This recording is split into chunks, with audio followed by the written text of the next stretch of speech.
Hello guys and welcome back to another video. Of course, Manchester City last night drew 1-1 against Everton in a very crushing, very disappointing game of football. But it was last night and there's loads to talk about. So today I thought I'd go live and chat about 5 things that we learned from that game. I also got to wish you a happy new year. Thank you, of course, to all the support during 2022 on the channel. It is massively appreciated. And I hope you all had a fun and lovely New Year's Eve. Happy New Year. It's the 1st of January 2023. Time keeps flying by, doesn't it? Hopefully a new year, a bit more positivity in the world of Manchester City. The things have been good generally. It's just obviously recently it's been a little bit tough to watch Arsenal run away with it. But that is football. I hope you all had a wonderful new year anyway. Of course, at the top of this video, I would like to say please do hit the like button. It does help the channel. It does help support me, so I would massively appreciate it. And of course, as you can see there, currently at 64,786. Let's try and get to 64,800 by the time this video is finished. We can do it. We can do it. 14 more people. Be a superstar. New Year resolution. Hit that subscribe button.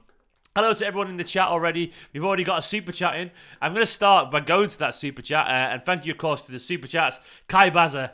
Kai with the incredibly positive, we are winning the league, no doubt. We will look back at the end of the season and laugh that we ever thought Arsenal would. Kai, I fucking love it, mate. I think we needed that positivity, Kai. We absolutely did. Kai, you absolute legend. Happy New Year to you, Kai. Hopefully you are right. Because you know what?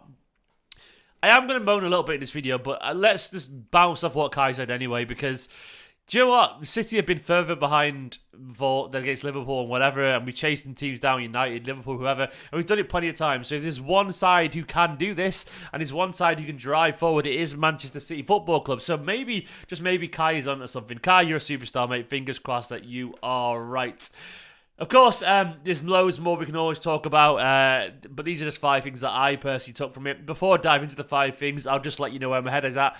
Like, as I tweeted earlier, if you follow me, I tweeted that it's worth always remembering that you can't win the league every year. I still think we could do. I don't know if we will do or not, but you can't win the league every year. And it's worth remembering that pretending that you can is a little bit spoiled. And I felt a bit spoiled recently, and I thought, I took a step back this morning and gone, why am I acting like City can't have a season that's slightly off? And why are we acting like Arsenal aren't doing incredibly well, you know? City haven't been terrible. Arsenal have just been amazing. And sometimes when that happens, you got to just hold your hands up and go, fair play to them. Of course, I'll chat about that more, but that's where my head is at today. Frustrated, of course, and there's obvious problems that we need to talk about, but still, I can admit that we've had it relatively good over the years, but there's still things to talk about, and there's still problems to moan about, but it doesn't mean you can't also appreciate how good we've been, and that maybe eventually we're going to have a season potentially like this. Still, even if we don't win the league, I still think we might end up going further in the Champions League ever. Who knows? But anyway, let's jump over to the 5 things that I learned from this game, and I'm going to start with the place that I want to start. No De Bruyne, no fun. Seriously, it really does feel like, and look, it's not necessarily true, but it really does feel like if Kevin De Bruyne doesn't turn up, do Manchester City turn up? Does anyone else feel that way at the moment? It feels like very much we're on De Bruyne to create something, and we're on Haaland to score something. De Bruyne and Haaland pretty much have been the linchpins of our attack so far this season, and it's a little bit negative to rely entirely on them. But it feels that's how it is at the moment. KDB yesterday sadly had a massive stinker. He did. He can do that every now and then. I mean, I did tweet yesterday. I did a thread last night on Twitter when I moaned a little bit about Jack Grealish. And I'll talk about that in a bit.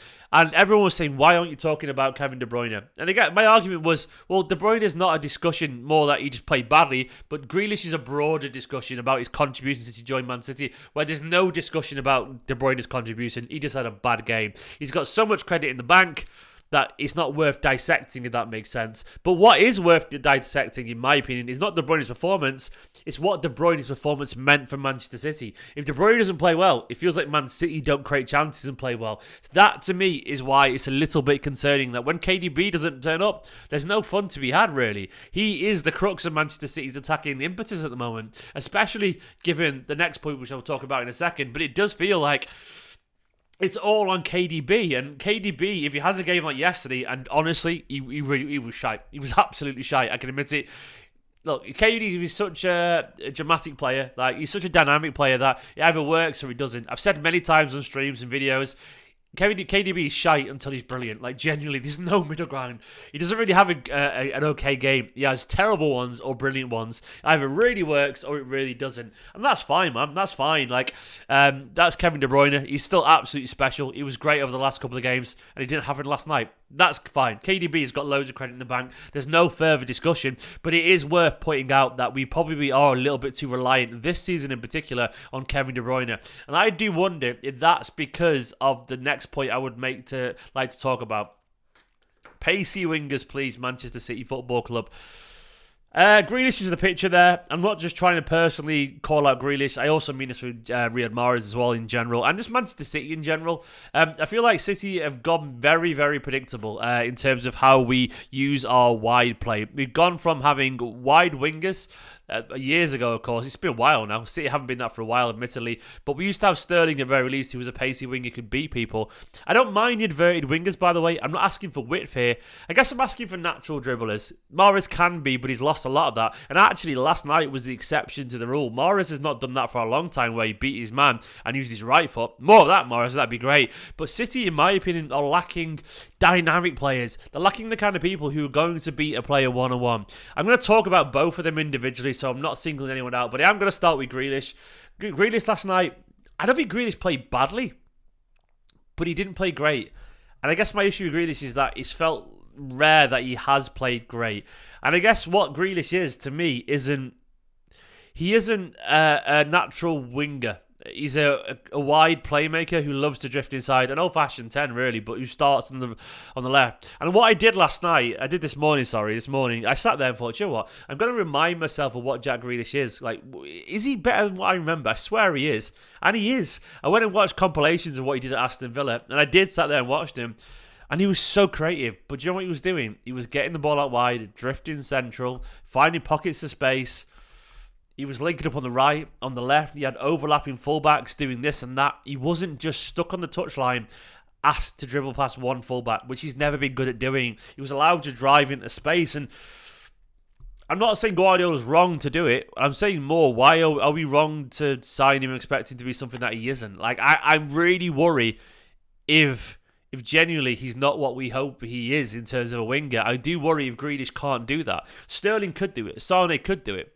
And for all of Sterling's flaws towards the end of his City spell, he still could beat people and cause chaos with his movement and his pace and his driving runs. And that's what you want. When the defence is so packed and so tight, you need someone who can create a moment of chaos. I feel like with Jack Grealish, every shot gets blocked and he rarely beats his man because he's a playmaker, but he's not a dribbler. And for dribblers, you need a bit of chaos and a bit of madness to his game. And he doesn't have that. He's all control and he keeps the ball well.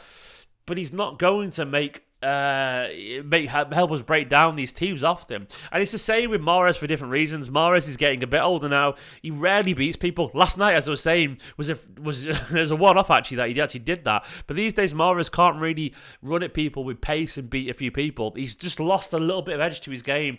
And Mahrez and Grealish on the pitch at the same time, it's very, very samey and it feels very, very repetitive. And I think both are very good footballers, but I'm not sure they are the solution anymore. And I feel like City are missing some dynamism. There was a super chat here from the person named Leao to City. I'll go over to the super chat now. Leao to City said, "Seems like Leao hype and rumours are building up, and I'd personally absolutely love to see Rafael Leao in the side pinging in balls to Sane, to Haaland. You mean?"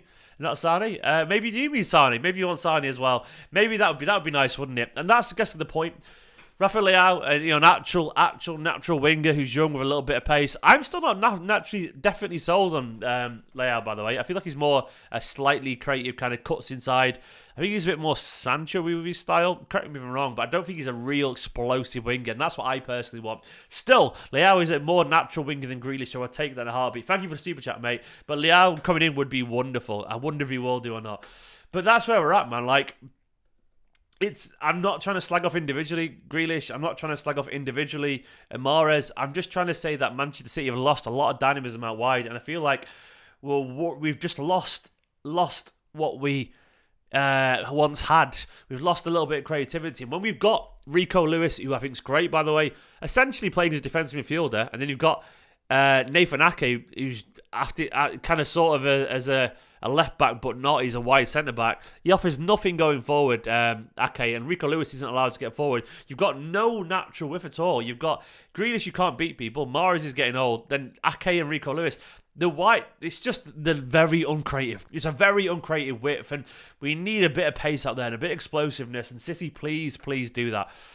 The third thing I want to talk about is that we need this man starting. Philip, Walter, Foden, Guardiola, please. Look, now I don't know what's gone on there. I don't know what's gone on. Sometimes things happen, you know. Sometimes things happen. It might be that Guardiola's testing Phil. And if so, so be it. It might be that Guardiola's about to start him in the next 3 or 4 games in a row, and we wonder why we ever thought this. But it does feel like a slight trend at the moment that Phil Foden is on the bench. And it's frustrating because I think Phil Foden is the most naturally gifted footballer in the team, other than maybe Kevin De Bruyne. I think he's absolutely mesmerically talented, and maybe Bernardo as well. And I think what he offers Manchester City when he's given freedom is just skill, drive, goal threat, determination, a bit of pace. And he's probably our most, as Israel just said in the comments, our third most dangerous player after Haaland and De Bruyne. He has to be. He absolutely has to be in the team, in my personal opinion. Now, once again, it could be that he's doing it for a reason. I would absolutely bow down to it. But without the information to make that judgment, we can only presume he's not in the team on merit, man. Like, I would love it. I would love it if Phil Foden was back in the team. But it is a little bit frustrating.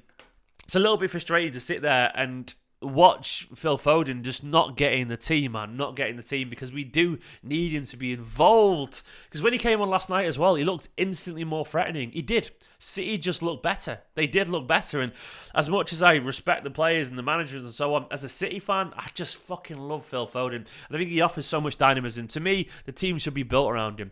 It should be. Him, De Bruyne, Haaland, they should be in the team every single week. Dynamism, creativity, goals. Our second highest goal scorer, I think, as well. I don't know what he's done. Has he done something wrong? Is it just Guardiola testing him a little bit? Because every now and then a young player does need testing. I don't know. But it does feel like we could do with him back in the team, because he's got so much talent. Super chat from Jack. Jack, I'll be actually touching on this in a minute. Jack said, I understand player rotation game weeks for Champions League and other cups, but why is Pep benching Cancelo and Walker when we need wide playmakers silly? Well, I guess Walker isn't a wide playmaker. Cancelo, I agree. I actually agree on that. I feel like Cancelo was the choice to come on last night. I didn't mind Ake and Rico Lewis getting their team, their starts, because they'd earned it with great performances, but eventually it was going to run out, and I feel like Pep probably should have read it a little bit earlier. To be honest, actually, one of the points I haven't put down is that I don't think Pep's a bit out of form. I know it sounds weird to say that because he's a manager, but I think managers can be out of form too. Of course they can. I think they can sometimes struggle to read the game. I don't know more than Pep. I could be talking bullshit, and someone's going to go in the comments, look at this guy, thinks he knows more. No, I don't. Of course I don't. Pep's a fucking genius. I'm a nobody City fan. I get it. I'm not saying I know more. I don't think I know more because I've got a YouTube channel, people. I don't think I know more. But I do think people are fallible. I do think people make mistakes, and I do think every now and then, anyone, no matter how good they are, will make sometimes a few decisions that aren't quite right because they're trying something and they're persisting to it. And I do think Guardiola right now is making a few, Jack. I think Cancelo was one of them. He should have been brought on much earlier when we needed the goal. Jack, I agree, mate. I agree. But on to Foden. That's how I feel. How I feel about Foden. The next thing I want to talk about is this. Arsenal are very serious. I mean, that wasn't what we learned from the game last night. It's what we learned from the weekend, really. I guess we learned that because we went 7 points behind. We really have to take Arsenal very seriously. They are a very, very good side. They are improving massively. And we are massively in a title race here. 7 points is not... it's not impossible, but it's going to be incredibly difficult to hunt down an Arsenal side currently flying like this. I mean, I'm impressed with them. They're answering every challenge. And I guess what I'm saying as well is, even though City haven't been... perfect. They haven't been terrible. See, they haven't been terrible. Arsenal, I think it feels so painful is because it's Arsenal. If it was Liverpool, I think we'd be like, oh yeah, but Liverpool are great. But we haven't yet accepted that Arsenal are great because they haven't proven that they're great over a long period of time, which is fair. But Arsenal's point total currently, it's incredible. It's like one of the greatest ever starts to the Premier League or the English division. It's up there with Guardiola's best sides currently. They are absolutely flying out the blocks at the moment. So as much as it's been frustrating, we also have to go, it isn't all on City being poor. Arsenal have just been amazing. It's like, it is really about 70% Arsenal being great and 30% City being underwhelming. Like, it wouldn't be unreasonable for City to be maybe 3 points behind because Arsenal have been that good. I think 7's a bit too far, but I do think in general we have to give Arsenal a little bit of credit. Like, we have to. Arsenal have got to fall apart, and we've got to beat him to have a chance. That's where we're at. And finally, I want to talk about this. I think Guardiola needs to find a strongest 11 right now. There's a lot of changes going on. And Jack's comment was talking about that before. But does anyone else feel like City currently are rotating an awful lot? Like, they really are. It feels like currently we're trying to find our best team, which is fine. But there's a lot of changes. If it's not the wingers, It's not the midfielders, it's the centre-backs and so on. Like, we feel like we've had a billion combinations of Diaz, Ake, Akanji, Laporte, Stones, and then the fullbacks are changing an awful lot of time. And then we've got, Rodri and Gundogan and Bernardo and De Bruyne. Sometimes Bernardo's in midfield, sometimes Bernardo's out wide, and then sometimes Mahrez is there, sometimes Foden's on the bench. And then Alvarez, how do you get a World Cup winner in there? And he doesn't know his best 11 right now. Have we got a best 11? But personally, what I would really like to see is 11 that feels like our strongest. Cancelo, Walker, sorry Rico. To me, it should be Stones and Diaz or Laporte. It should be that personally. It should be Bernardo, De Bruyne. And then I reckon, look, it has to be Foden, Haaland, and then Alvarez to me. It has to be. Or maybe even... Why don't we try Grealish with Foden and Haaland, by the way? That was the United one. It worked so well. Can we have Foden on the right and let Foden and Grealish just interchange? Let him do it. Can we try that? Give Grealish the freedom and let Foden... Yeah, I don't know. But either way, it does feel like City don't really know who they are at the moment. Maybe this is a season where we are in transition. Maybe it's a season where we're trying to work out who we are because we've got a striker now. Maybe actually we've lost a bit of control. Maybe we do actually need a couple more signings. Maybe we need wingers. Maybe we need fullbacks. I don't know what it is, but right now, City don't have a defined 11. We rarely did, but I feel like less than ever. I feel like he's trying to keep everyone happy, and as a result, we've lost a little bit of an identity. We've lost a little bit of consistency, and it's difficult, man. It's difficult. It's very, very difficult. The defense, it's weird because they said the defense is a mess. It can be, but last night, the defense really wasn't my issue. By the way, guys, please do hit the like button. It would be appreciated. We're on 33 likes. Let's get to 100 likes. 167 people watching. Hit the like button on your phone now, or on your laptop, or on your PC, or on your tablet, or on your fridge, or whatever you're watching it. I don't know. Hit the like button.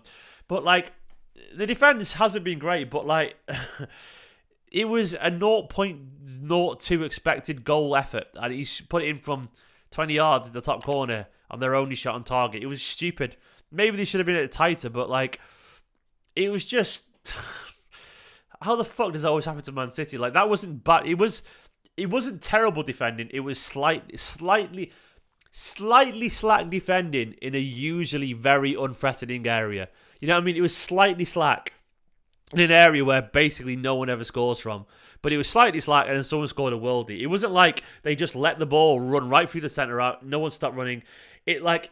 I do agree that overall, by the way, like, the defense hasn't been perfect. I actually agree, Mad Hatter. I do. Don't worry, mate. But that goes back to what I'm saying. We do need a strong 11. I want to see City, play with a recognised team and a consistent team with a structure.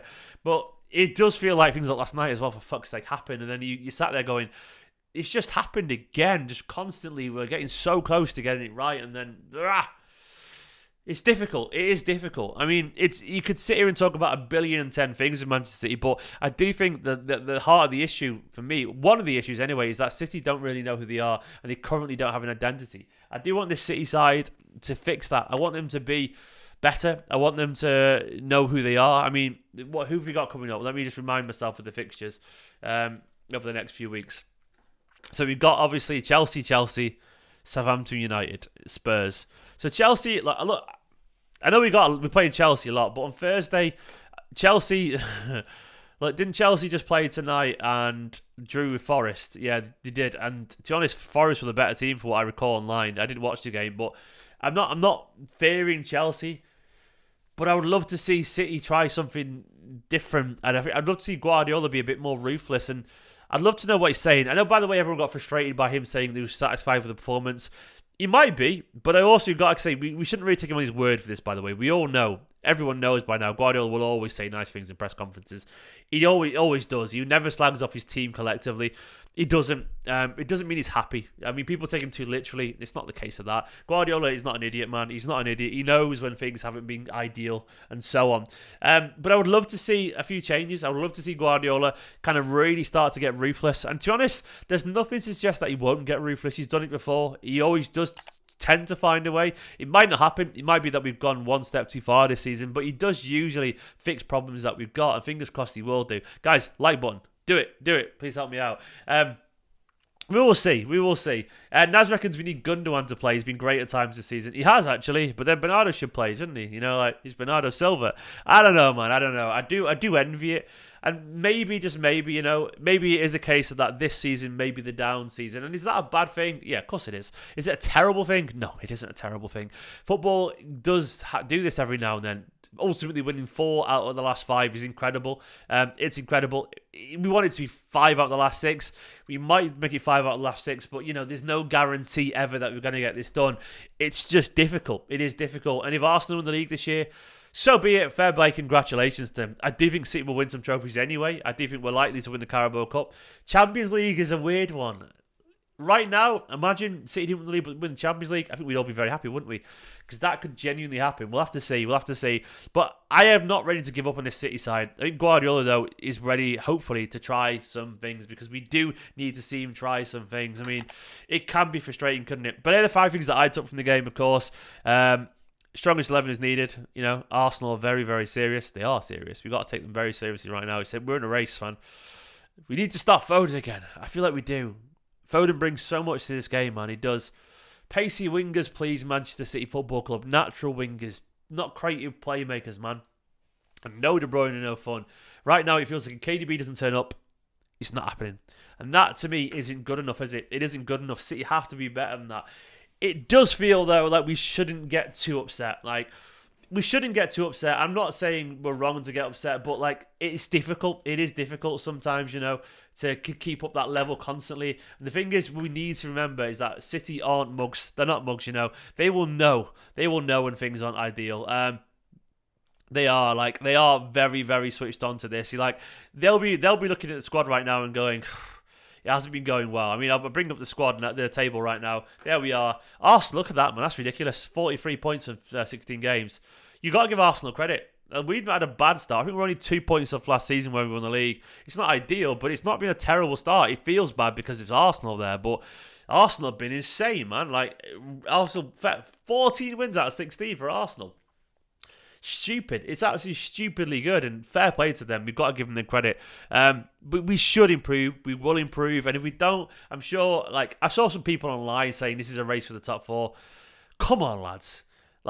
Come on, lads. Get a grip. As Naz just pointed out in the comments, we're still on for like 90 points as an average, or something like that. It's gonna be absolutely fine, you know. Well, we're obviously going to make the top 4, you know. We're obviously going to make the top 4, and I think anyone pretending otherwise is being a little bit too dramatic. Maybe we did make a mistake, man. Maybe we did make a mistake with Grealish, as some people said in the comments. I don't know. I think the mistake for me is how we're using him as opposed to signing him. I think he's a natural footballer. Do what I did, by the way. Go and watch a compilation of what he did at Villa. It's fucking great. Absolutely great. But he's played in such a different role. He's playing in such a different role, and it's so frustrating to watch him be so different to what we signed. And is that his fault? Is it Guardiola's fault? Is it Cheeky's fault, you know, for identifying the wrong player? I do wish we wouldn't sign players and get them to be something different. Play them as what they are, man. Players are what they are. Here's Arsenal fixtures coming up. They've got Newcastle, which is a tough game. Let's see how they get on Tuesday. Spurs as well, United, Everton, Brentford, then of course City. Look, if they get past the City game and they're still top of the table by a few points, fair fucking play to them. They deserve to win the league, genuinely. That would be mightily impressive. It really would do. Anyway, they are 5 things that I took from this game. Thank you for watching this video. Go and watch my match reaction from last night. Please do hit the subscribe button. Look at that. I need 12 more subscribers to get to 64,800. Can you do it right now in the video? Come on. Can you do it? Also, let's get the likes up to over 100 while on the video right now. Come on, we can do it. Come on. Hit the subscribe button. Come on. You guys do it. Did you all have a nice New Year, by the way? Did you have a nice New Year? Let me know. What did you get up to? I just kind of sat there. We've got a son who's who's tired right now. He's been going through a growth spurt. And if you don't know what babies do, they have like these little bits where all of a sudden they go fussy and they feed and honestly they wake up the next day and they're just bigger and they look different. And Ruben has been going through that, and he woke up today and just looked different. He's been acting different. It's incredible. But last night we just sat there trying to get him to sleep. So we just sat there eating sweets quietly in a dark room with our son. The most unglamorous. But then we played Mario Kart, so it was nice. It was nice. It was all right. It was all right. I'm looking forward to 2023. I do want to say, by the way, thank you for 2022 to you guys. I did some incredible things. I went around the world in Manchester City Football Club. I went to Seoul in Korea. I went to Austin in Texas. I went to Germany. I went to Hamburg. I helped. I was on the bus from Manchester City for the parade, and I was working for Man City on the day in the league, all because of you guys. It was an incredible year. And I do appreciate you. I massively do. So I want to say thank you so much for all the support. Like, I feel like the luckiest guy in the world for you guys helping me support the channel, man. It's been an incredible year, and I couldn't have done it without you. Thank you, John. You're incredible. Been a stellar year for the as an esteemed companion. Thank you so much, man. But guys, I am going to leave it there. I am going to go and get myself a coffee. Not a coffee, a cup of tea or something. I'm going to sit with the wife because I think Ruben's asleep, so we're going to have a bit of quiet time. All right, love you all. That sounded rude. It didn't. I meant just watch a film and make sure he doesn't wake up. I became a dad. I did. I meant from the channel, but yeah, I became a dad to a beautiful little man. As the best mummy in the world. She's in the chat, bless her. And I love her loads. Guys, I love you all too loads. I'll catch you all in a bit. Happy New Year once again. I know football can be a pain, but it is just football. And I say this every single time. I'm going to say it again. I know we didn't do that well last night, and it's a tough year, but City have never had it better. This is literally a factual, genuine, 1 billion% true statement. Manchester City have never had it better than they have it right now in the history of their club. So enjoy it, because it isn't going to last forever. Even right now, being second isn't going to last forever. At one point, it's going to be harder, and we're going to finish lower than that. So enjoy it right now, because going, oh, it's just Mahrez and Grealish. Oh God, one day in the future, at some point, we'll kill to have Grealish and Mahrez. That's how football works. I guarantee you. Right, love you all loads. Subscribe, like, and all that kind of stuff, and I'll catch you soon tomorrow for another video. Bye bye. Good night.